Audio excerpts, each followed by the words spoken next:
This week on Not Another Shooting Show. You scare me with late night shenanigans. Side chick problems. You didn't love him enough to make GM with him, though. No, not yet. You've been kicking our ass in cowboy boots? This is another shooting show. He's Jeff King. I'm Andy Erickson. This is Not Another Shooting Show. We go to Dothan, Alabama, where a man accidentally shot himself in front of a gas station Thursday afternoon. That was according to the Houston County Sheriff's Office.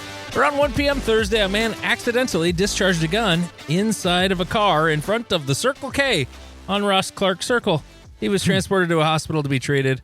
The injured man was 19 or 20 years old. Officials could not make up their mind. Sergeant Barnes of the Houston County Sheriff's Office says the case is closed. Well, That's it? None of the good details? It wasn't a great week. I'm sorry. Just an open and shut, like Just open and shut. Yeah. Gun went off in the car. Yeah. That's it. No, nothing to worry about. It's Alabama. I mean, He was probably trying to take his crotch picture and shot himself in the leg. Or maybe he lost a nut. My niece married a dude in Alabama. Like, she went to Alabama for college. She's a lawyer now down there, and like she's from South Dakota, but she's Alabama now.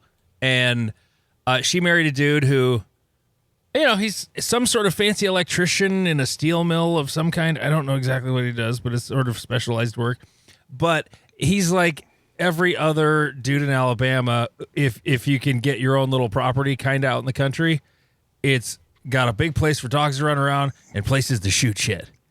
And then he got married and had it taken away from him to go buy a nicer house for his lawyer wife. Oh, my God. Anyway, enough about Alabama. What? Woe is him. I know, woe is him. It's so woe. Speaking of woe is him, we have a guest on the show this week, Carson Armsbury, newly anointed GM within the last month or so, and a guy who has to get a job again. Welcome to the show, Carson. Jeff, Andy, hello. You gotta get a job again. What? Gotta get a job. Yeah. Well, he's been on that wife med school tour for the last, how long? You've been all over the 4 place. Years. Yeah, last 4 years. And that's done. It's all over. Now you guys are back out in Rapid City again, doing the residency thing, so you'll be there for 3 more years, probably? Mm-hmm. Yeah, maybe longer. We like it here, so we could see her getting her first job out of residency here, too. Right on. Well, we'll sit and yak at you about things specifically, but thanks for doing the show. Jeff, you had your club, ENGC, you guys postponed your match because Great Plains was on your normal club match weekend and day. You stole our weekend. I did. How dare you? I did. How dare you go to your daughter's graduation and have to push everything back? So it is kind of funny that my daughter's graduation caused all of the chaos. Oh yeah, it's like your daughter's graduation and Steven's work schedule. Oh, that's right. It was part of like Cornhusker had to move too, no matter what. Right, Cornhusker had to move. The night match had to be shifted around a little bit. Like the whole world has revolved around you two. Well, we're the bitches putting on the matches, so deal with it. Me. So you guys did your club match. I'm amazed anybody found the range or knew to show up on a Saturday. I mean, we did have a GM who's somewhat local to us. I think he's local to us. I don't know. He doesn't do things on Sundays, and he didn't find the match. So we were very bad about getting the information out there. Oh. But somehow 60-something people still found their way out to join us for a lovely match. Well, it turned into a lovely match, I should say. It was terrifying for about 43 minutes. The clouds, the pictures of those clouds were pretty gnarly. Yeah, it was. I'm not a fan of storms to begin with, but someone was like, damn, look at those clouds. I look up and there's just like, oh, nice clouds, and then wall of death. And I was like, huh. okay, so I have two options here. I can get in my car, or I can stand in an all-metal building. I'm going to stand in the all-metal building. That's what I'll do. And Good then call. I spent an annoying amount of effort trying to get people. So we have like a covering on Bay 5 that's essentially there to make sure that the sun isn't hitting you while you're sitting at the rifle benches that suck and should be burned down. Yeah. And Oh, that's right. Those are rifle benches, aren't they? Yeah. I didn't even realize they're rifle benches. I just thought it was the shelter with weird seating. No, they're Right. rifle. Of course, they're rifle benches. I'm such an idiot. And so I was like, hey guys, why don't you come into the actual structure and not be just out in the middle of everything? And people were like, no, I'm fine. I'm like, okay, whatever. So was this like Great Rains 2.0? It felt like it, except it only lasted like 30 to 40 minutes and then it cleared up. And so everything was a little like the ground was soft, but there wasn't any more. It wasn't a mess? Yeah, there wasn't any more standing water than there was when we first started. Okay. So yeah, it was a good time. We figured it out, shockingly. And the storm didn't like tear down any stages. It just sounded really bad, especially like heavy rain on a metal roof will always sound terrible. But yeah. it was a good time. I got roped into building a stage, which I was doing the classifier, and Sideways plate rack. oh, if only that would have been great. That's another thing we have to tell this. Well, we kind of already told the story of Carson's good but not completely thought out stage. It was a good stage. Like as a shooting challenge, it was a great stage. You did a great job. Just some minor setup problems with it. And that happens. Brody set up a stage, and somehow one of the targets got turned like 80 degrees, and so from the front of the shooting position, it was just like not quite facing you. So, but there was no way to shoot it like straight on. So everyone was shooting it through at weird angles. I love doing that to targets. I mean, you can still see that it's a target. It just makes it a little narrower. Like we did that at Area 3 last year on that one sort of really wide stage. You guys remember that? Where it was really tight. Go ahead, Carson. Yeah, just the one that was like 100 feet left to right. Yeah, it was really wide. And then there was just short walls hiding the targets. And I'm like, oh, these 2-foot walls aren't exactly barrels. How do we fix this? Ooh, I know. We're just going to blade the targets off and make them smaller. And then it hit them from all the places, and it worked great. And it made the shots a little harder, so. Yeah, but that was a cool stage. But I got put in charge of doing the classifier, which as a person who doesn't do real man work, putting me in charge of things that require measurement, not the best idea. I also, as someone who used to do CAD work, and I've made this argument again, I'm going to put a challenge out to our subscribers. I'm specifically thinking of one person. If you could make a CAD drawing of the 25 series that would, that you could like, I don't know, ship to, like, that would be fucking fantastic. Yeah, there's some algebra involved in building 25 series stages. Where's the next number? Where's the next fucking number to do the math? How far is that back target? Why can't they just tell me how far that back target is? Right, and I think we were doing the 2507. Yeah, and they're like, oh, the far back target is 12 feet from the wall. You're like, cool. Where's the closer target? Where's the closer target? Because there's two targets back there, and they're like, it's fine. You're like, no. And then they have these like, hey, here's a measurement line with no measurement. Why is it here? I don't understand. Mm-hmm. So I would put that challenge out to, I'm thinking of a very specific person, but anyone who has CAD experience. If you could make a CAD drawing package for the 25 series. I have not looked at 2507. That one is Yeah, they're missing a measurement on one target, on two targets in particular. Well, the back target you can measure from the wall, but the middle one, yeah, there's no measurement. Is it supposed to be halfway? I guess right. Well, if you were looking at a piece of paper, the 1 foot marks, like they had a grid on the diagram. I suppose it's probably 1, 2, 3, 4, 5. Yeah, the uprange leg of the target stand is 6 feet. Yes.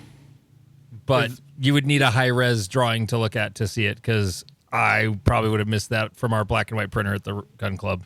Right. So I think if someone could make a CAD drawing package, that would be very nice of them. Also, that was my first time shooting 2507. It would be such a better stage with 2 mini steels in the front of it, because there would actually be a separator of challenge. And yes, I forgot to mute my phone. Oh. We've only been doing this for like 3 years at this point. Why would I? Well, why would I know that? What is it about shooting podcasts that exaggerate? We haven't done this 3 years. It's been like almost 2.5. Sorry, almost 2.5. Yeah, I am so sorry for my over exaggeration. Everybody. No, some shooting podcasts will be like, oh yeah, an SRO, you can get that for like $500. I haven't seen an SRO for $500 in like 3 years. They're like $550. Yeah, I mean that's the cheapest you're gonna find them now, and that's also why I'm not buying them anymore. Anyway, carry on, Jeff. I'm sorry. Yeah. So after the storm, and Nick came over, who does real man work, and was like, and brought a tape measure and unfucked everything. I got everything generally in the right place, and then he did the final, like, oh, this is off. And the fun thing is when you're with measurement is once you're off by 1, you're off by everything. Because you were like, oh, this wall is my go by. Well, because this wall's a go by, that means this one, and it's like, oh, it's stacked. So we got all that set up. We started like an hour and a half late, and the world didn't end, and we didn't all die in a torturous fire. Was anyone freaking out? No. Not. I mean, when weather does it, like I would think the. I heard no complaints specifically about that. But so it was actually our first time using our Bay Zero, our new Looked big awesome. Bay. Yeah. Looks awesome. And Steven decided to put the most complicated stage at a local on that one. And the I was in the squad. I had a couple of my good friends, and then it was a lot of newer shooters, so C-class and below shooters. And I also had Brody, the LO Great Plains champion. And yay, Brody! Yay, Brody! He beat some other guy from South Dakota. Good job, Brody. Yeah, some asshole. What? Because stage 7 didn't go so hot. It didn't suck. So I was like middle of the pack, and watching a bunch of different plans all go wrong before you shoot is it like shook my confidence in my ability to do the stage. Like Brody ended up having to go back and find targets because he missed a position, and all the newbies were forgetting plates and targets, and it was a really challenging stage for what it was essentially like 5 positions. How like we have a high level GM with us today, and Andy's not exactly the least experienced person in the world. Have you guys ever had that happen where everyone shooting in front of you either has a different plan or they're fucking up their plan so bad you're like, I need to look away. This isn't going well. Yeah, I have, and it's why I usually club matches is different. At a major, I don't watch anybody shoot before me. Mm-hmm. I don't want that shit in my head. The one exception will be like if Jeff is shooting before me and we're on the same squad and I'm taking video, mostly just hoping, he falls down or something, just so we've got, some content to talk about. Did I pull a Jeff reload? Yeah. Or you pull it, you throw a mag over your shoulder, or something like that. But yeah, at a club match though, usually I'm running a timer or I'm doing something. It's harder for me to do that. So yeah, that is what it is. I try not to watch anyone before me. After I shoot, I'll watch everybody. Yeah, club matches is one thing, but at a major, I try to separate. Once I'm in the hole, I try to separate myself. Unless there's a mover, of course, and then you're just sort of like, I'm not paying attention. Now they're close to the mover. Now I'm going to look. Well, I'm still trying to figure out that mover. Usually I'm the first shooter of the day. Oh, sure. So with Armsbury. So other than this match, whoever decided that was cool. That was Thomas's idea, the RM. First name, reverse order. Yeah, that threw me for a loop. But so typically I'm the first shooter, so I just go in with whatever plan I am for the first stage, and then now I become the last shooter. So then I get to see. So by the time I'm in the hole, I have my movers pretty settled. Okay, but if that makes sense. And since you shoot first every time, well, I guess you would shift back to the end of the order. Does that ever fuck with you?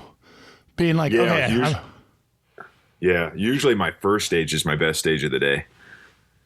Really? Interesting. Yeah, and it's one thing I've really been working on too, is like shooting my first stage as competitive as the rest of the stages, and then like this last probably like 5 matches, they tend to be my best stage.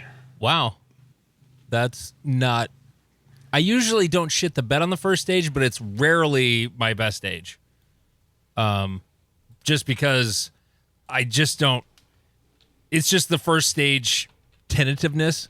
I don't get jitters. I don't really get nervous, but I'm just sort of... I'm not in like full go mode, you know? Like the motor is running at like 85%, not at 100.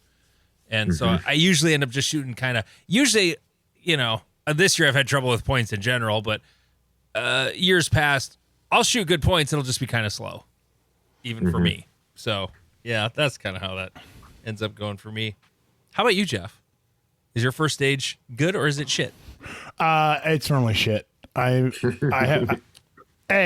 majors, I tend to be very tired, possibly hungover.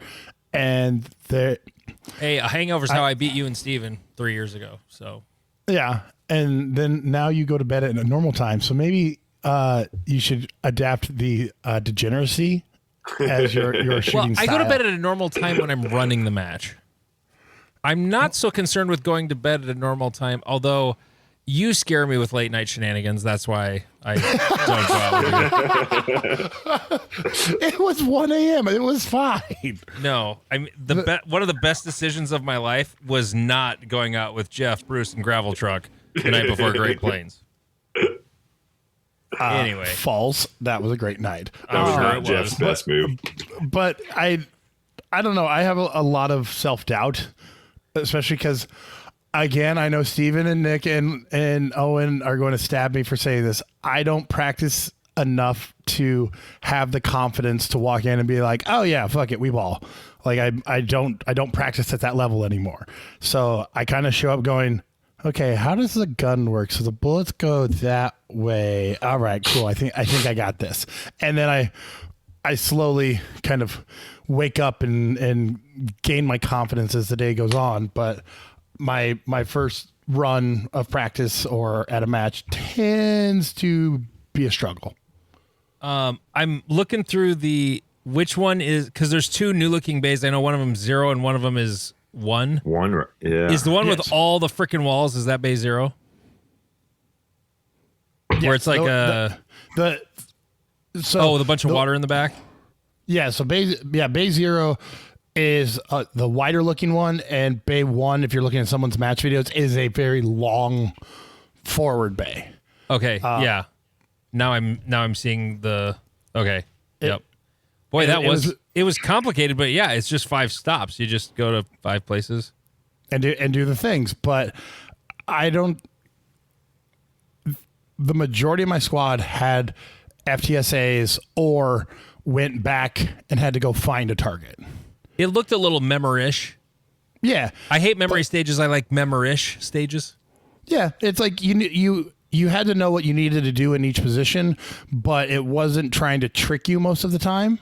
And so, yeah, I ended up not having too bad of an issue with it, but I didn't shoot it as aggressively as my compatriots, and that made me a sad panda because I pretend to like to do well, and then do nothing to accomplish that task.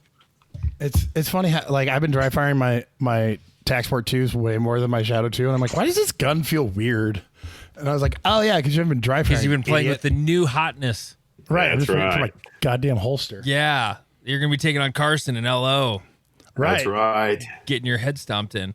So I did a thing. I did not. There was a club match here today. I did not shoot it because I had 3 consecutive Sundays I hadn't run sound in church in a long time, so I agreed to run sound today in church, and then I also had to teach this afternoon. Had a lesson. But this week I actually hung out with Carson on Monday this week. Did. Yep. We were doing Hollywood shit with the ad agency out of Sioux Falls that does stuff for Arms Corps, Rock Island. Did we talk about this, Jeff? I don't remember. Yeah, we talked about you being a gun bunny. Yeah, gun bunny. Yeah, okay. We were flipping shotguns. Yeah. Dude, that shotgun was fucking cool. That was a ball. I didn't do it, like, I practiced it like 5 times, and then Carson goes up there and goes, and it was like perfect. Or was that Spencer that was perfect? I don't know. I got to see you do it though. Spencer had the good face. He had the good face afterwards. Oh, never mind. I gotta text Travis about that photo. Hopefully he's got a still of that. That was so funny. Because you mentioned he had the angry face when he not angry. It was like, I'm gonna kill all you motherfuckers. That was the look on his face. How is that not an angry face? Are you just not angry when you're like, I'm gonna kill 7 motherfuckers? Like, is that no? Is It that was not just in your soul? It was just like melancholy determination was the look on his face. Yeah, just pure confidence. I look forward to seeing this picture because it was so funny. It was so good. So we did that. We left stage 7 up. So Carson had to go get filmed shooting on the stage that he lost Great Plains on.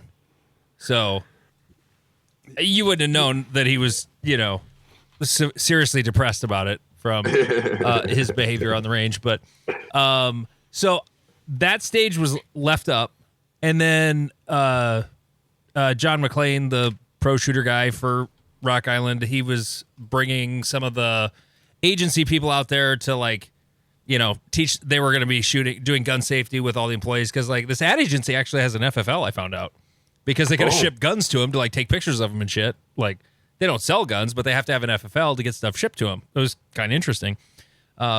They've had a lot of gun clients over the years, so they have an FFL.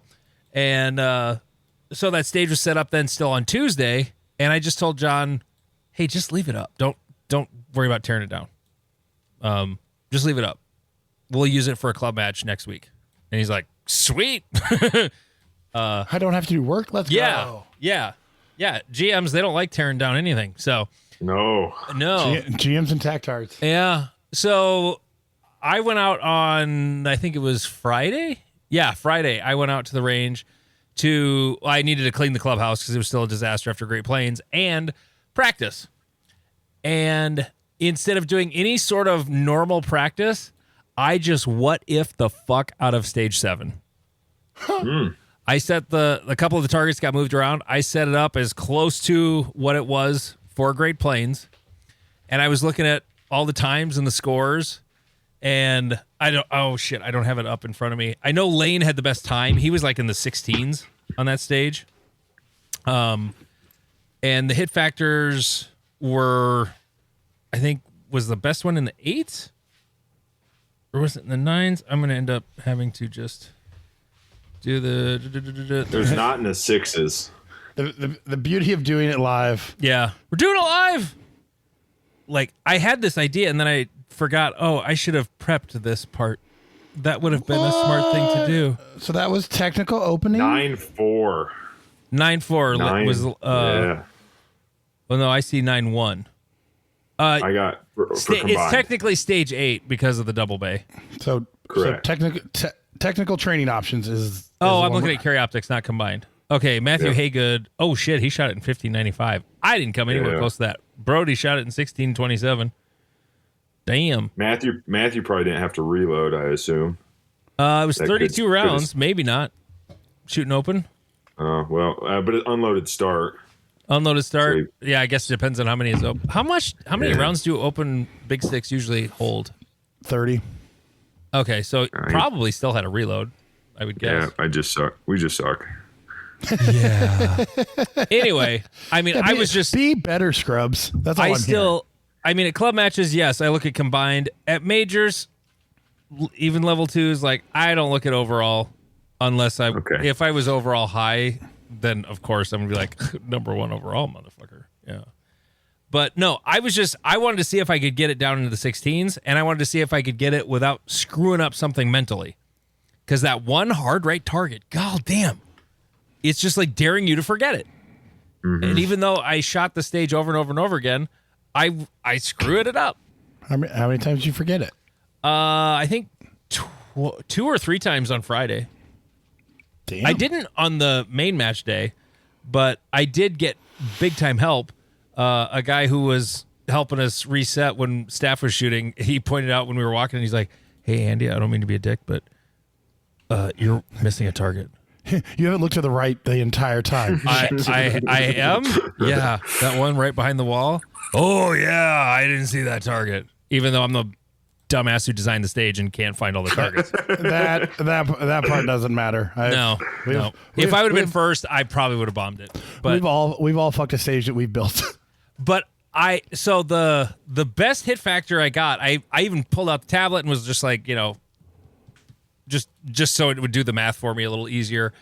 And that's all I did the whole practice was shoot the stage, 32 rounds. And usually there's 1 or 2 makeups because there's 4 steel on it. I'd never done that on a full 32 round field course before. It was a little bit of a waste of ammo, but also instructive. Especially because that was such a flowy stage. Like you had to move and shoot. You couldn't just post up in places or you were giving up time. And the best time I had was like 1785, and I think I shot like 4 Charlies. Like it was a pretty good run. It was like in the high 8s, I think, if I recall correctly. And the one big thing I did different on that run was I got my legs nice and wide, and I didn't land on my feet. I was like, okay, go fast, but step softly. Go fast, but step softly. And then when my foot would come down, the gun's not going do. And there were some places where, like that window on the left was that was the linchpin of that stage where you had paper, mini popper. It was at minimum distance, but you're moving, and I missed the popper, had to go back for it. And I didn't even shoot at it in order in the match. By the way, my time in the match was like 22 and change. It was terrible. It was so bad. I don't know why. It was bad start. I don't know. My unloaded start was fine. I'd have to watch the video again to see where I lost all the time. But yeah, it was terrible. But I had a lot of makeups on the steel. That was part of it. But no, it was fun though this time I'm going to focus on this and try to make the time better. One thing that was a huge factor was if you stuck that unloaded start clean and quick, you could cut a pretty significant amount of time. Because one time you can shoot immediately. Right, because you can shoot as soon as the gun's loaded. There's 2 targets staring you in the face. And the one time I got a little bit of a pokey start, I think my time was like 20 and change, and I kind of gacked the load off the start. And my first shot wasn't until like almost 4 seconds. So it hurt a lot. I think my best load and first shot was like 240 something.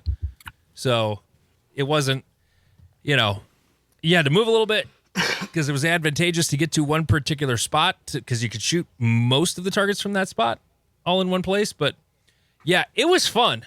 And I'm leaving it up for a club match. And I know that's sort of kind of cheating, but anybody who shot Great Plains has already shot that stage. And it's been up all week. So all the locals, they can go shoot it whenever they want. Just shoot it in reverse. Make the start position up front.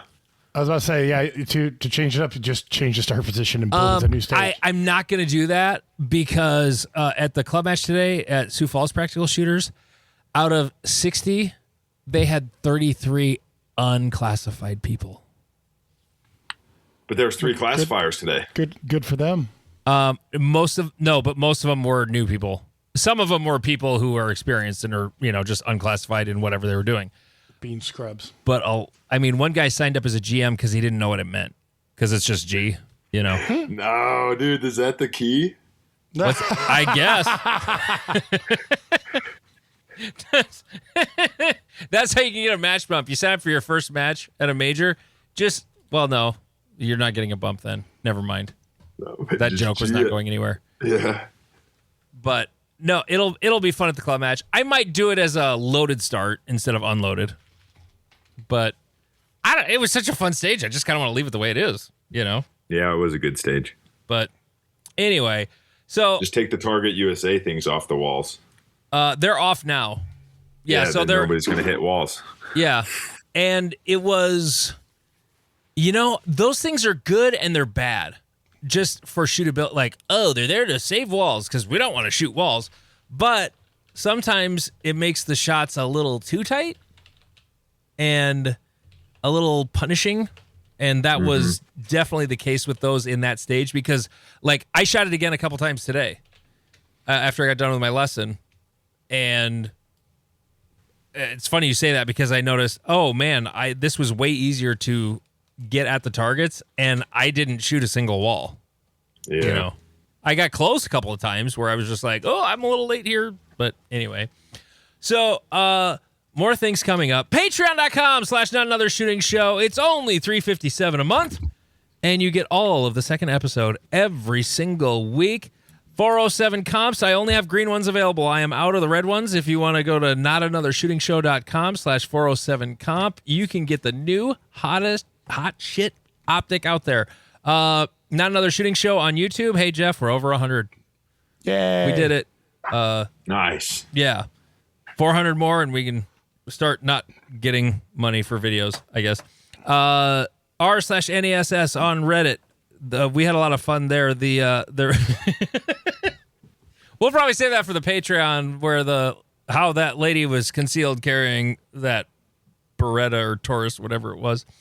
MW Activewear, the finest jerseys you can get for your match, plus free logos for everything. Great Plains section. It was over a week ago. I forgot to delete that out of there. Cornhusker Classic is coming up in less than 2 weeks, July 27th to 28th. It's sold out. Hey, maybe if you're lucky, Steven will let you in. By the way, Steven it's going to be Not Another Steven show next week because Jeff's going to Belarus, or where the hell are you going? Croatia. Okay. Rushmore State Championship, July 11th and 12th out in Rapid City. Illinois section, August 15th and 16th. You're doing things that I'm reading, Sorry. Jeff. Please don't do that. Sorry, I tried to be... He's literally like moving things around right where I'm reading, and I got lost. Cops match, July 26th near Des Moines. And Minnesota section, August 29th and 30th, Forest Lake. Boom! All right, Carson Armsbury. You're a lot younger than I am. How old are you? 23? I am 28. Oh, you're 28. Oh, you're older than I thought you were. Okay. So, God, all these 28-year-old fucking GM guys, it's getting gross. It used to be you didn't get into the sport until you were in your 30s, unless your dad was rich and already shooting it, and then you got started when you were young. So, are you the first South Dakota GM? No, I think... Did John beat you? Jonathan Campbell beat me, focus strip. He got me in that all-classifier match in Grand Island about a week before me. Oh, okay. Because you are the first two GMs in South Dakota ever, at least that were residents of South Dakota at the time. So, oh, I didn't know that. Yeah, no, there's, as far as I know, there's been no other GMs that were kind of cool residents of South Dakota. So, yeah. Fun fact. Yeah, little fun fact. Here's my question, Carson. Where the fuck did you come from? Like we all asked, like, where the fuck did Adam Grimm come from? It was a warm weekend in Spearfish, South Dakota. Right. But like, and there was this kid whose hair was on fire, and he shot really fast, and he didn't hit anything. Because like, bingo.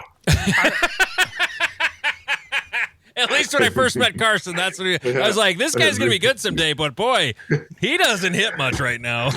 No. well, and that was the thing is like, I think the first match that I met you was at ENGC, but I'd already met your dad, I believe, and I didn't know that he was your dad. Yeah, I'm from Omaha. Right. And so like when did you start shooting? Well, like competitively? Yeah. So this is the start, man, a start of year 3, I think. Oh, fuck you. So I think my first classifier that counted was what's it, 26 now? So I think July of 24. Like July of 24. Yeah. So that was your first year when I met you out in Spearfish? Yeah, in October. Holy shit. Yep. Yeah, because guys in Boise, where my wife's med school was, harassed me for like a year and a half to go shoot matches. And I was like, no, that's stupid. And then I decided to go and loved it. Why did you think it was stupid? I was that only shoot concealed carry defensive AR shooting guy. Oh yeah. Just cared about gear and that stuff. Oh, gotcha. And your dad shoots it. Does the tacticalness come from like him, or did you develop that on your own and bring him along? Like, how did that work? So he got me into shooting, at a young age, and then baseball is the only thing I cared about. And then when baseball was done, I decided, I needed something. So I was shooting more. And then he was always into shooting and guns. So I got into it. And then he took classes with Devin Crinklaw. Yep.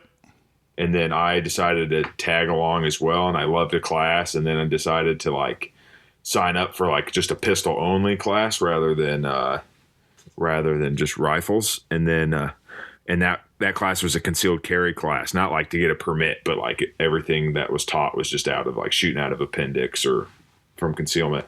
And I shot that class and was like, oh, shooting handguns is going to be my thing. I like it. But I only wanted to do that. So I didn't want to compete with it. I just wanted to shoot classes. Interesting. And what? The entertainment circuit. Yeah.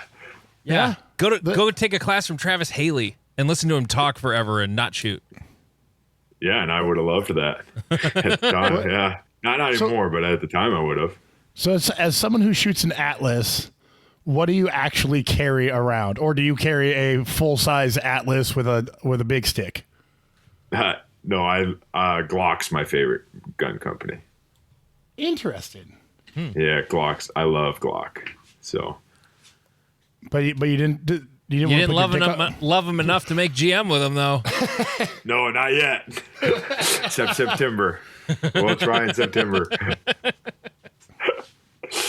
But Glocks are the only thing I've ever owned. And then I had a chance to own a Staccato. And so I got a Staccato P at a really good price. And so I shot that. And that was probably one of the first matches Andy ever met me at. That was probably the first match. You were shooting in 2011, I remember, that when I first met you. Because we were squatted together. Yeah. Okay, yeah, it would have been my P. And it would have been the first or second match I've ever shot with it. Because I didn't shoot with it until after Wyoming Governor's Cup of 23. Sorry. After Idaho IDPA State Championship in 23. I remember. I remember that match. You made an impression because this guy was. I'm watching this kid shoot, and he's fast. Dude is quick. He's quick on his feet. He's shooting fast, but it'd be 2 Alpha, Alpha Delta, Charlie Delta, 2 Charlie, Charlie Mike. You'd listen to the scores get called out on the stage. He shot it faster than everybody, but his hits were just terrible. But then sometimes they weren't terrible, and then he'd crush the stage. And not knowing that was your first year, that's sort of. When Adam Grimm was staying at my house, he showed me video of his. It was his third match ever, and the thing that was so interesting about his third match ever, juxtaposed with watching him shoot in the class and, other videos of him, he was just as fast and aggressive when he sucked as he was when he won nationals last year. So, like, the go fast part, you've never really had a problem with the going fast. You're not a turtle, I take it? No, I like going fast. That's at one point. At one point, that's the only thing I cared about was just my time. Really? Raw time champ. Yeah, and it's more of like and then so it's more of like I'd figure out who is the best at wherever I'm going, and basically I'd watch them shoot it, and then I'd shoot it, and I'd just be like, what was my time? Okay, what was their time? But I wouldn't care about hit factor because I figured in my head that as long as my times were right with them, at some point I could catch up. So did I used to be one of those guys? Well, I only shot with you once, and so I didn't know that at the first match I shot until I saw you shot once or twice, and then you were definitely on the list that I would check on the tablet. I'm not anymore though.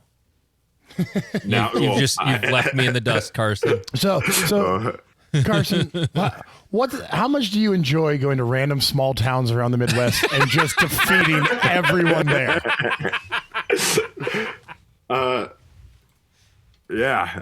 I've shot at a lot of locals the last couple of years, just traveling.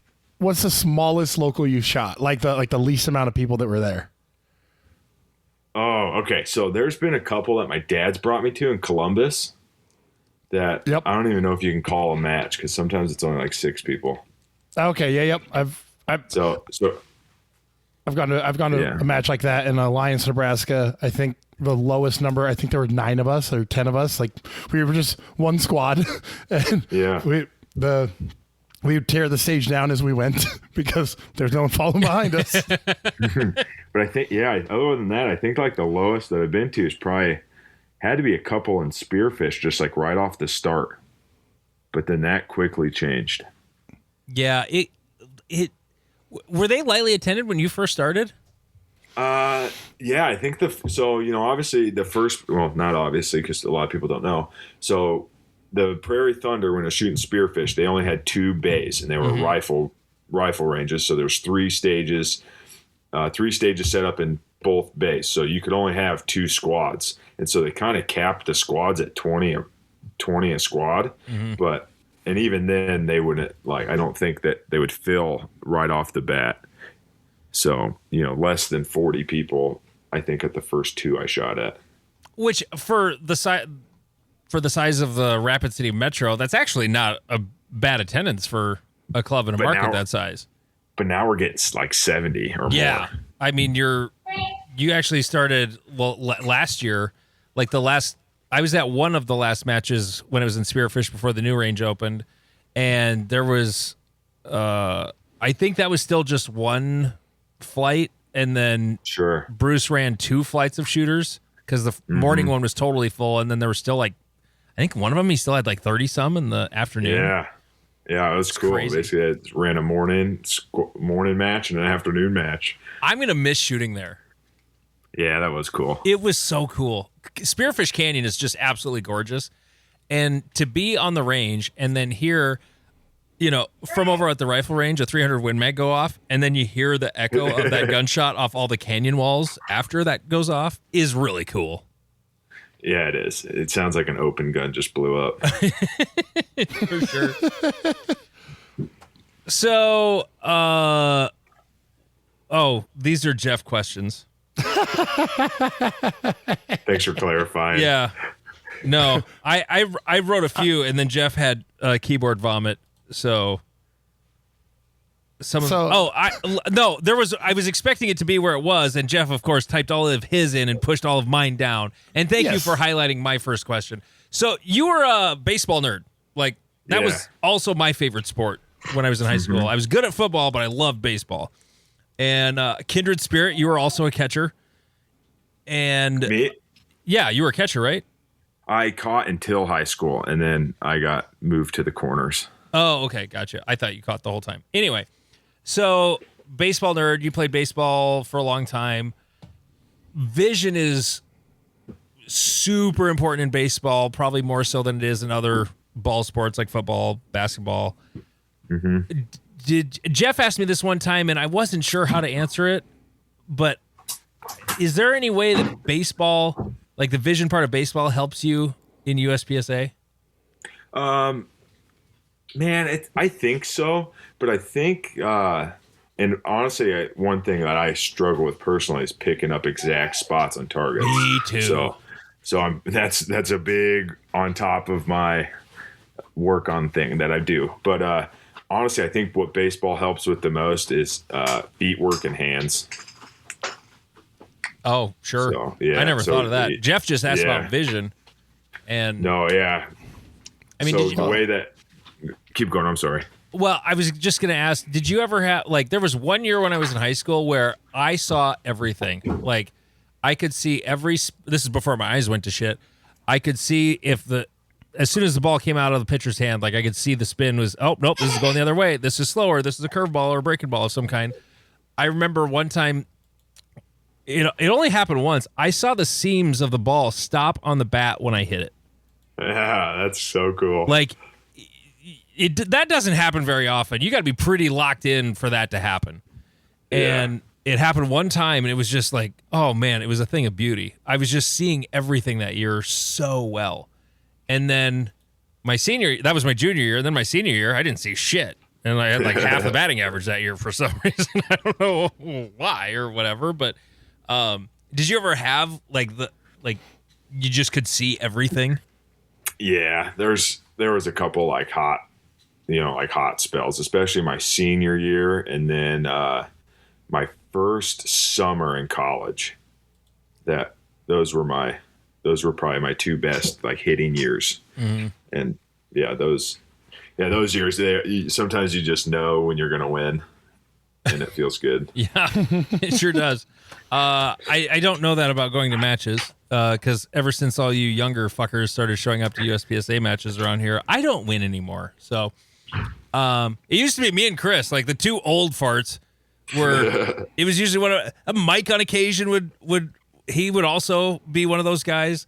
Herbst, I'm trying to. I know I'm leaving somebody else out. Well, John, when he was still shooting, he usually beat everybody.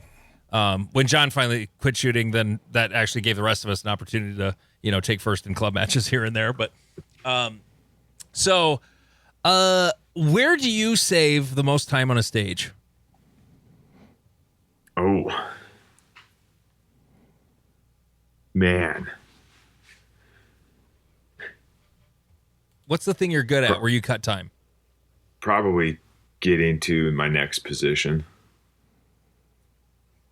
Man, I don't even know if I've asked myself that. Maybe you should. I get the gun. I get the gun out fast, but I feel like that has now become irrelevant because most stages that doesn't matter as much. Mm-hmm. Correct. But I think it's probably just getting to the end of the stage the fastest. And how do you plan out your stage? Like, I've been asking this one recently for people. Do you literally plan it? Like, okay, I'm doing this, or like I do it in chunks. Like, okay, go here, do this chunk of things. Go here, do this chunk of things. Go here, do this chunk of things. Mm-hmm. How does your brain process the stage? How much detail do you go in when you are planning?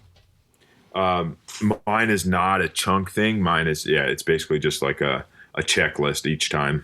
So this is the first, second, third, fourth, fifth, sixth, seventh, and whether it be this target, that target, reload, this spot or that spot. So, I don't break my stages up into like shooting positions. I just break it up as like I try to. That's because he shoots on the move, Jeff. Yeah, sounds like communism. Mm-hmm. Yeah. So I try to just picture every little like step along the way, and so I don't break it up in chunks at all. And so how do you answer your question? Yeah, I mean it is how you do it, and what does your training look like? Like your dry fire, your live fire. Do you have like a specific way you train, or do you go to the local dump and shoot trash with bill drills for? Yeah, so it's still very young in the sport, so I'm trying to figure out how to train, and And God, so, that's fucking annoying to hear you say out loud. I'm still young in the sport. I'm still trying to figure out how to train. He hasn't started his training company yet. Yeah. That's right. You got to start a coming. trading company and then a podcast. Well, Shut up. We don't need competition. Oh, no, it's not. This is another shooting show. No, okay, I take it back. He probably would be competition. Carson's a funny fucker. So, no, we might have some competition. Also, we need to steal that that handle to redirect to us. Yeah.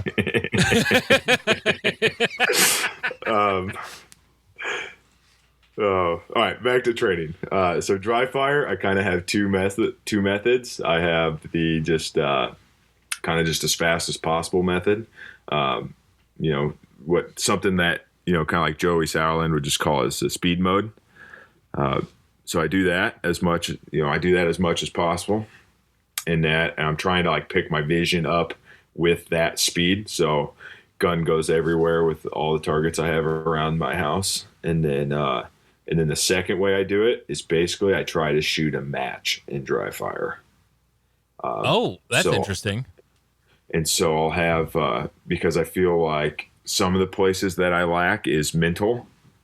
And so I try to not shoot things repetitively. So I'll create a stage for the dry fire, and whether it just be like just the order of targets I shoot in, and then like plan a reload. I'll try to shoot that to exact. I'll even like visualize it and act like I'm doing a walkthrough, and then I'll dry fire it with trying to collect all my hits while I do it. And then after I do that singular run, I change it up and I create like another stage, whether it be the same target, like leaving the targets but changing the start position or changing the order I shoot them. And then I try to hold myself to the standard of like shooting it exactly how I just visualized it, rather than just, hey, there's a target here, let's point my gun. Here's a target here, let's point my gun. Oh, let's just do a reload. And so I started doing that this past, since winter. Those are kind of my two dry fire modes. And then I don't get to go to the range as much anymore, especially when I was living on the east side of the state, because Canton was about an hour 10 away. And it was just, I just didn't have as much freedom with my wife finishing med school. And so when I go to the range, I try to just certify what I did in dry fire. So I try to only kind of set up not stages, but things that how you would shoot it in a stage. And basically I only try to, I've only been shooting on the move or into a position or out of position. I haven't been shooting standing still basically at all recently. Interesting. So you literally don't repeat anything when you're dry firing. How long? If I'm in speed mode, I will. Oh, okay. You're just trying to get faster. Sure. Correct. Yeah. But if I'm doing my match kind of match mode practice. or mental, I wouldn't even call it match mode. It's like match practice. Yeah, that's probably a good way to do it, because I don't even know if I have a match mode yet. How long would you say because you're not rearranging targets every time, you're just picking a different order? Yeah, or a different start position, and then if I have a big enough room where I can run to corner, yeah, I just do it like that. So, about how long does it take between stages before you actually do the dry fire run? I try to get probably only 2-3 minutes, if that. Okay, so you are trying to do it pretty quick. Yeah, just because I still only want to try to keep the whole thing down to 20-25 minutes if I'm doing that, because it gets monotonous, and you can allow yourself, I think if you do it longer than, let's say 5 or 6 runs or around that, you're letting yourself get a chance to fail. Jeff's looking for razor blades right now, just thinking about doing this in his apartment. I just think you're giving you're setting yourself up to fail mentally. So I don't know why you would want to do that. So I just don't. Ooh. Now I have a new thing I'm going to do in dry fire. Is actually the only thing I'd ever done that was like that was I would do what's that? Hwansik drill that reshoot all the bullets. Designated target. Designated target. Great drill. Oh yeah. But I wouldn't just do the sequential order. I would like pick an order. So it's kind of like what you're talking about. But Yeah. I never did it moving around though. It was always just static, going from one to the next, just because that's kind of how the drill was designed. So I never thought to turn it into a moving drill. And ever since I did the class with Adam, like moving is, except for the club match before Great Plains, I like forgot, hey, shoot on the move, dickhead. I just wasn't like the guys I was shooting with. Usually, like this year, I was kind of starting to keep up with the times. Well, I wasn't necessarily as fast as Aaron and Kian around here locally, but I was faster than most, and I was close to them. And then in that match, like they all left me in the dust. We shot together that match, didn't we? The club match before Great Plains? Yeah. Did we? I think so. Okay. I remember. Really? I thought so. I'm such a dick. I don't remember. I guess it was a I can't go back week. and look. I don't remember. I remember the latest start we've ever had at a match. Oh yeah, we didn't get started till 10:30, but we were actually setting up movers that were going to be used at Great Plains, so it was. Yeah, one of the best locals I've ever shot. Oh, good, thank you. It was fun. Like it turned out great. I was very happy with it, but that's kind of. We're not usually going to spend 3.5 hours getting ready for a club match. That's not going to be a normal thing. But I think that's a really cool thing to do once in a while. Like have a little, mini major. Be a little picky about building the stages. Yeah. Yeah. Anyway, I don't remember if I shot with you or not. I don't think we did. No, I can't recall now. And there's no way to check. And honestly, the only person I do remember shooting with was Aaron. Because I remember thinking, oh, good, I don't have to go first either. Because Aaron is going first instead of Andy going first. But so are you more of a shooting nerd or a gun nerd? Oh, at first I'd say gun, but now shooting. Yeah. I started ditching all my guns just to get the couples that I wanted. And then now shooting. Do you regret getting rid of any of those? No. Do you have a match gun and a practice gun and anything like that, or are you just like, I have one gun and it's all I need? So yeah, for my Atlases, I have and it wasn't necessarily intended to be this way until Iowa sectional last year, but I have now a practice and local match gun, and then a major match gun, and then I'll shoot the major match gun. If there's a local match, the two local matches before Great Plains, I shot my major match gun because I just hadn't shot it since Race Gun Nationals, and so I just wanted to make sure it was fine. So you beat the shit out of one and then use the other for the big matches. Yeah, and I'll only dry fire with the practice gun, or not but like the local and practice gun. I'll only dry fire with that one. I would be a little nervous, like almost never shooting the match gun, just because then I never run into the problems. I mean, I also shot Glocks in competition for a long time, and like having a back gun is sort of like, a backup gun is a convenience, for when, like in a Gen 3 or 4, your trigger spring breaks. Yeah, it's FUBAR, but I could have just replaced the trigger spring. Like if you have all the parts in the kit, like you don't really need a backup gun. But like in the optic era, though, it's a lot nicer to just, I'm gonna switch guns because the optic is working on this one and it's not on that one. So, but yeah, for my Glocks, I shoot both. In I have two 34s. Yeah, I just shoot those whenever or whatever. I just would switch off with them. I had one that I preferred, and that's the one I shot in matches. Yeah. Otherwise I used both about equally in practice and dry fire. Yeah. But yeah. So, what do you have like a plan? Like when you want to be, who the fuck is Carson Armsbury?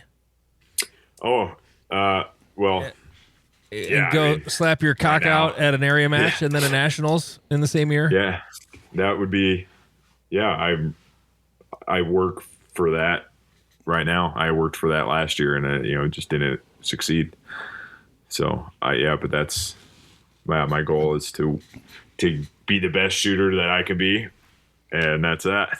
No, we were chatting at the video, I think it was at the video shoot the other day, or might have been a different time recently when I was talking to you. I remember you just like very matter of factly going, "I want to be the best, and that's what I'm going for." And I remember thinking that was so not Midwestern. That was such a uncharacteristic thing for someone from this part of the country to say, but at the same time, like, it suited you perfectly. That, like, no, I'm not fucking around. I want to do this, and it did just mildly catch me off guard because everybody's like, yeah, well, I'm going to try, you know. So well, I kind of say, sorry, Jeff, to cut you off, but I kind of say that for myself as well. Oh, 100%. Not necessarily for other people, but more of like, well, that is what I want. And so why, if I beat around the bush when people ask that, maybe I am lacking the confidence to be able to work for that. And so I've told myself to try to be a little more blunt. Well, and I mean, I think when you said it, you were standing around me and Spencer. So like, sure. It was two other guys who kind of get it too. It was, you know, I mean, the audience you were saying it to wasn't, you know, it was like, I'm going to be the best there ever was. Yeah, that's fair. I didn't take it as being cocky or anything. It was just like, no, I want to, like, this is what I want to do. And I've never heard anyone say that before. At least in person anyway. Oh, okay. I can't really think of anybody who ever actually said it other than maybe like a really old Ben Steger podcast or something, you know. So you're officially like 2 years in, if your first match was... No, I just looked. His membership, I looked up his classification record. He joined USPSA. Oh, you joined in 22. Well, you got to ignore that because I actually went back and I looked when I tried to join USPSA for USPSA. I shot like a steel match in 22 at ENGC there in Omaha, and whoever was down there was like, no, you have to sign up to shoot these matches. You know, that's the way me and my dad took it. So we signed up. So I didn't even know I had a member number for. Oh, that's why your member number is so much lower. I was like, your number starts with 140. I was like, huh? Yeah, I went to buy a USPSA membership when guys at the club in Boise were like, why don't you have this yet? You know what? You're wasting, classifiers or whatever. So I was like, oh, okay, I guess I'll buy one. And then I tried like logging on or something. It's like, you already have an account. I was like, what? Yeah, I didn't know that. If you had a USPSA account, you already had a Steel Challenge account, because I did the same thing when they started doing Steel Challenge here. I went to sign up and found out I already have an account. It's the same member number. Oh, I did not know that. So that's what happened with that. Oh, okay. So, but since July will be your 2 years officially doing the USPA, how does it feel with that competitive mindset to already be in like the tier 2 national GM squad? Like you're competitive with Brody and Lane and all those guys. I mean, Adam Grimm and Nils and Christian Seiler weren't here, but you were very competitive with very, very good shooters. Is that like inspiring? Are you like, hell yeah? Or are you like, motherfucker, I know I could beat all these motherfuckers? But yeah, both. I mean, both. I know what stage I lost the match on at Great. Obviously, I could have shot better the other stages, but I try to, for major matches, my goal is to go into the last 3 stages with the chance to win. And that's what I gave myself at Great Plains, and then I blew it.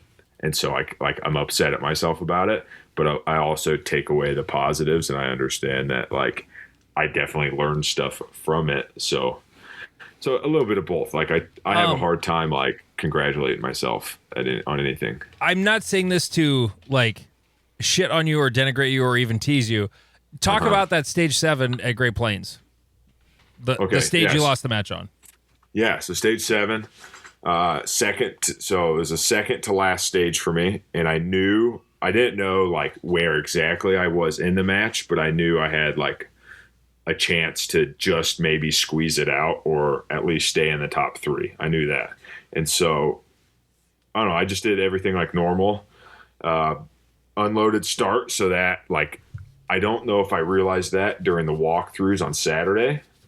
And so the unloaded start throws the round count extremely tight to where I wanted to reload on that target you kept forgetting. The one that's like, the one that's tight on the wall. Yeah, it was 20 rounds to the reload as long as you have no makeups. Correct. And so there was 2 steel probably at that 15 to 18 yards or whatever. I think you guys talked about it in your last on the Great Plains or Great Rains. By the way, had it rained yet when you had to shoot that stage? No, we all finished that stage. My squad finished the stage waiting for the other one when it poured. Okay. Yeah, so we lucked out. But anyways, so unloaded start kind of like threw it off because I don't know if like I realized that morning, but I don't know if I realized on Saturday with the round count. So with my gun, I'm only getting 22 in the gun with an unloaded start because I'm downloading one.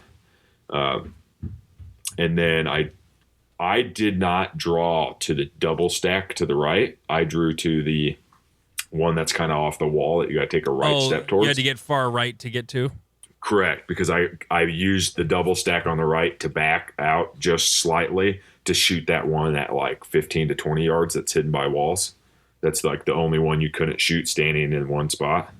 Oh, the one that was back around the corner of that same wall? Correct, yeah. Okay. And so... Oh, you shot that from like the back left corner? No.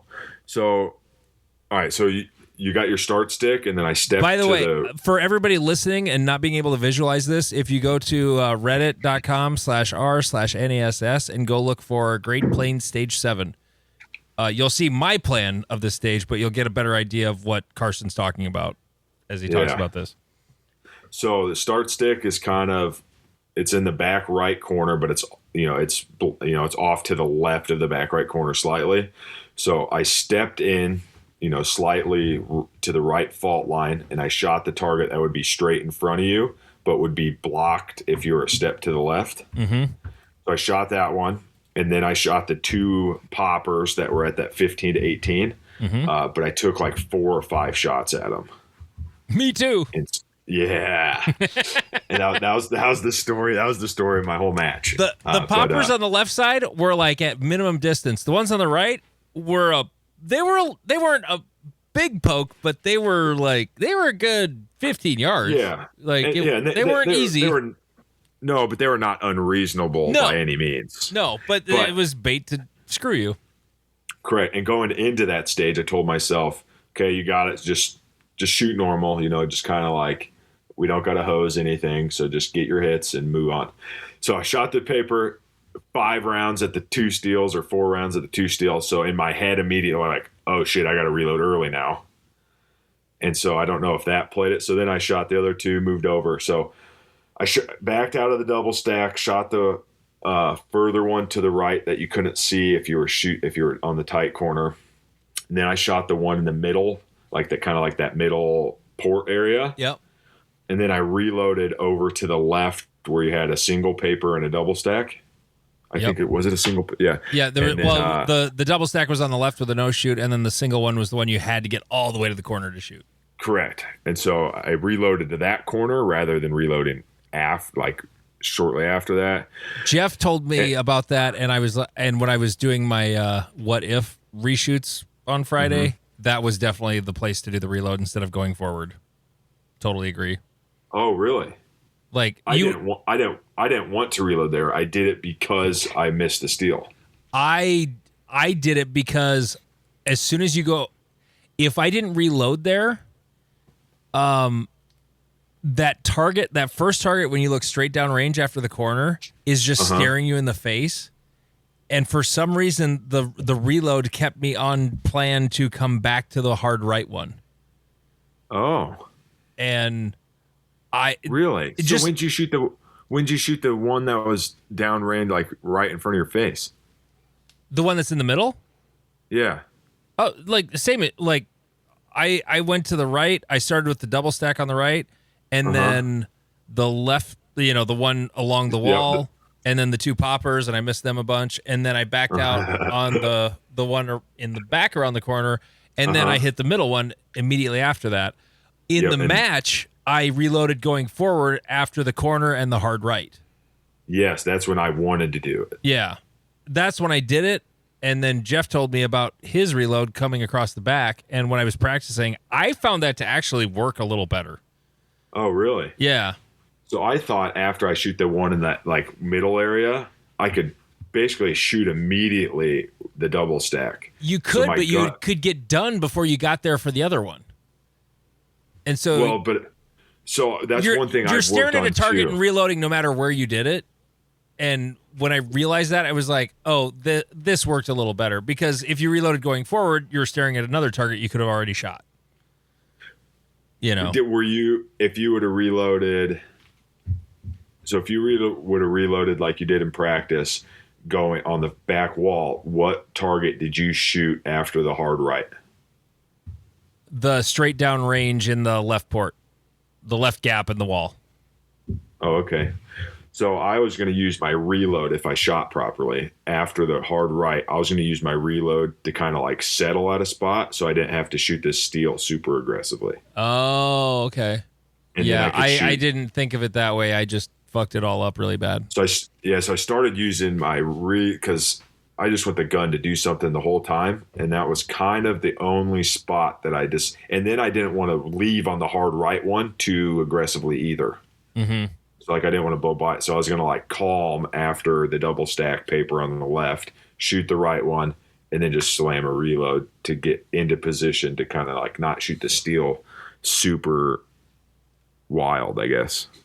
Okay, so that was a big giant tangent. So yeah, sorry. No, that's okay. It was fun talking about. I hope people are able to follow along with it, because it's very nerdy.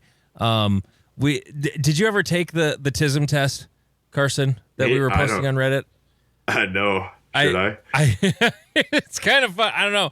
Jeff, I was a 16, and Bruce was like 150 or something, or was he 135? It was something super high. He was the highest of everybody in the group chat. Which means it's the high TISM. Yeah, like I think 160 is like, yep, there you are. But if you ever post that link in Reddit, some guy will come and post and tell you how it's all a bunch of bullshit. But we're like, we're just doing this for fun. So yeah, that's so funny. We know who we are. We're yeah. Okay, so the thing so you screwed up your round count, and then now talk about the rest of the stage.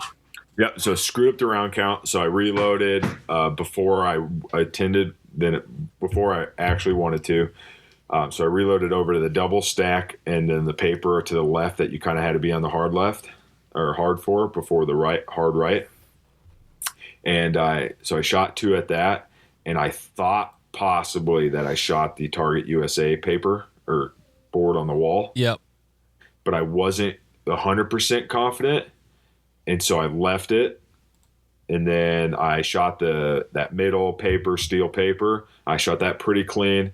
Then I shot the 2 papers getting up to the corner paper, and then the finishing target. And then on my last round, I shot the Target USA thing again. Oh, and that last target. I went to make it up, but I was dry. Oh. My gun was empty. So I shot 2 alphas through the Target USA paper. So you got 2 mic on 1 target? Yep. So I had only 1 delta going into that stage, and it was the stage prior. And so I got a delta and 2 mic on that stage. And I knew it right there that I knew that the chance for high overall was probably gone a while before that. But I knew for high LO, that just ended it. Ooh. That's and to do it on the last target where immediately, like you didn't have to wait for that to be scored to know what happened, did you? No. Oh, God. No. But and then I had to go back to that other target to see if I actually hit it or not, and sure enough, there's a nice clean bullet hole through your Target USA board protectors. Yeah. Well, you can blame John at Targets USA for sending those to us. Yeah, if you just send your order on time, dude. What? No, my order was on time. No, that was. I was talking to John. Oh. Hey, he did us a solid. He got us the shit that he didn't get shipped right away. He totally fixed it. It was awesome service. And those Target USA things. Yeah, those Target USA things look super professional. They look great. Like I want to get some of those made with like the match logos on it next year, like they did with PCSL and have him make them with the. I think he makes them like they can be customized. Like I'll order them, put Michelle's Great Plains logo on it along with Targets USA, and boom, they're super super handy. By the way, you guys both shot the Sidewinder Swinger, which is a Targets USA target. They didn't give us. We bought everything. This wasn't sponsored. They're not advertising with the podcast or anything. I just want your thoughts on that Sidewinder Swinger on stage 1. Had you ever seen one of those before in a match? Yes, but I'm trying to remember where. Maybe it was like Wyoming Governor's Cup or something like that, because they usually have something odd or cool like that. No, they had that at Factory Gun Nationals last year, didn't they? But it went sideways instead. There's so many things you can do with that target. I don't care for the Holy Monkey because it's so crazy. But the Sidewinder Swinger is basically like it's a swinger with a second swinger arm on it. Mm-hmm. So it's still 100% predictable, like when it activates.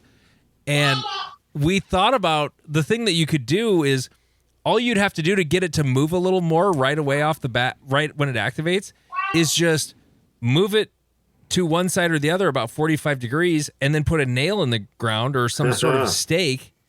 Because as soon as it activates, it's going to go straight up from there. It would just keep it from going, back to zero. And like John's explanation of it in the video that's on his website is it's a more fun bobber. Yeah. Is basically exactly what it is. I'm going to play with that target a bunch in club matches just to see what it can do. Because I thought it was fun. I thought it was a cool swinger. I mean, how it was for me is because the first presentation is like the whole fucking target comes up. And you get the whole thing right away. And you guys had it like 10 yards or whatever. And so I just was like, I'm taking it on the first pass and I'm not dealing with all the dipshittery after. Yeah, as long as you shot on the first pass, it was like shooting a bobber pretty much. Yep. Mm-hmm. It got weird after that. But after that, then it would then you might lose it for a while too. Yeah, so I learned to just take that and just try to eliminate the problem. So I shoot very conservatively, especially compared to Carson. And so I was like, okay, activate. There you go. Cool. Go away. So I also almost slipped off the thing on my cleats. That was fun. Oh yeah, because it's one of their stomp pads. We actually got the one with the big plate just for your giant feet. And I appreciate that, but you're welcome. Metal on metal was like, yeah, that's slippery. I was wearing my Merrills, not my cleats, and so it wasn't a problem. But yeah, that I could see that could have been a problem. Also, I didn't wear my cleats because my big toe was hurting because I wore them during the Ellen Grimm class, and I think I wore out the insoles in them last year because I could only wear them for about 3 stages before my right foot starts to hurt, and so I think I need a new pair of cleats. But yep, so you just gotta wait 2 or 3 more months, and then you can buy them for cheap because baseball season will be over. Yeah. Well, no, baseball season never ends. That's right. I had a guy come. No, 100%. I had a guy come into my gym that played for Oklahoma, and he was going to the MLB draft, and he was explaining spring ball, summer ball, fall ball, winter clinic. And I was like, wait a second, when do you have off? He goes, like 2 weeks in December-ish. That's right. There we go. And I'm like, this explains why. So I do my workouts at half of it's physical therapy, half of it's like strength conditioning. Everyone in there is a baseball player with rotator cuff problems. And I'm like, this makes so much sense. Once he explained that to me, I was like, oh, that's why 14-year-olds are having shoulder surgery. Got it. You're telling us 2 to 4 weeks of a break's not enough, Jeff? I mean, a couple hundred pitches a weekend at a five game series. Like, how could that wear out the human body at all? Well, you don't pitch. Yeah, that's fair. No, as a the former pitchers catcher, are all the guys with the rotator cuff problems, right? And the catcher's the one with the knee problems, and everyone else just has busted ass side chick problems. Only the coach's daughter. Yeah, you don't do that. So here's the question for you. I think of you as an ENGC person because, of course, that's where I met you first, and you've become a GM. So the tradition for ENGC GMs is now you're too good for normal people. When is that going to start for you? Oh, I guess every time I go back to Omaha. I don't know. No, you're like one of the most down to earth, like chill dudes, and you're also absolutely fantastic at this sport. And it's like, oh, maybe the 4 GM or the 3 GMs at ENGC were not what all GMs must be to get there. Who are they all? Well, Lane's one for sure. Lane's one. Well, and the other 2 you probably would never have met, or you might have shot with Joel. One you definitely have never run into. Because the other one's Cody Axon. So Cody was a fantastic shooter, but he was... Is that Brody's brother or something? No. Okay. So... Are they different last names, I guess? Yeah. Brody and Cody are not related. Okay. They don't even look related. Like Cody's like 6'3" and like 210, and Brody's Brody. And Brody's... For those who don't know Brody's not that big. He did stomp our Dixon wearing cowboy boots at the match. I was gonna did he really? Yeah, I was gonna say that because he was putting his dick on the table, and I was about to RO him, and I looked down, and I was like, "You've been kicking our ass in fucking cowboy boots." He goes, "I forgot my shoes." I was like, "Fuck you." That's awesome, motherfucker. Oh shit, that's great. No, Cody was a very focused, like, I'm here to be the best, and was very focused on his training style. And so, like, I used to train with Lane and Joel, but Cody would be like in his own bay training and never wanted him and Joel would train together, but I never knew anyone else to train with Cody. He was very, very, very focused on his shooting, and then he had children and got promoted at work, and now he doesn't shoot as much anymore. But when he does, he puts his dick on the table. It's kind of funny. Okay. Yeah, he's still the last. He shot Great Plains when it was the Hit Factor match a couple of years ago. Yeah, like 2 years ago, 3 years ago. And he didn't win, but he did well. Yeah, he was like still competitive, having not shot a USPSA match in like 2 years. Wasn't practicing or anything. With a Glock instead of the Atlas, or he shot. Yeah, Atlas, he was shooting Atlas limited. 40 guns. Yeah, he was a limited shooter. But and then Joel became a professional trainer, and so he does not shoot matches with us anymore. Well, Brody's a GM too in production. He is, but I always think of him as a Kansas boy. I don't know. Okay. Why do you think of him as a Kansas boy? Is he from Kansas? Yes, I believe so. I believe he started at Mill Creek, and then his wife's from Missouri or something, right? Well, his wife is an ENGC. I believe she started at ENGC. Okay. Yeah. That's how my brain works it out. Is that if I met you at my club and you're from there, if I met you at another club, you're from that club, and so. Well, I've had a membership at ENGC since I was 21, and this is the first year I don't have it because I knew I wasn't going back. Oh man, that's sad panda. Oh, here's a funny story. Carson texts me one night and says, "Hey," he already knows what to say. Hey man, my wife and I might be moving. I don't know, but I really need to go practice tomorrow, so I need to renew my membership out at the gun club. What do I do? I didn't even have one. Oh, you didn't have one? That's what it was. Okay. No, yeah. And I was like, well, if you go once and move in a week, we'll refund it. No problem. Like, we'll deduct $15 for a range fee, call it a day. So that answer gave my wife the clearance for me to go buy the membership, knowing full well that I would never have the ability mentally to ask for a refund. I wouldn't give you one though, because I think you pretty much used up the $15. Oh, I made range sure I fee. did. You got your money's worth in the last 2 months. Correct. I made sure to. And because like every time I was out there, I would bump into not every time, but there were like 2 times I would bump into Carson when I was there. So I was like, he's not going to ask me for a refund. He got his money's worth. Yep.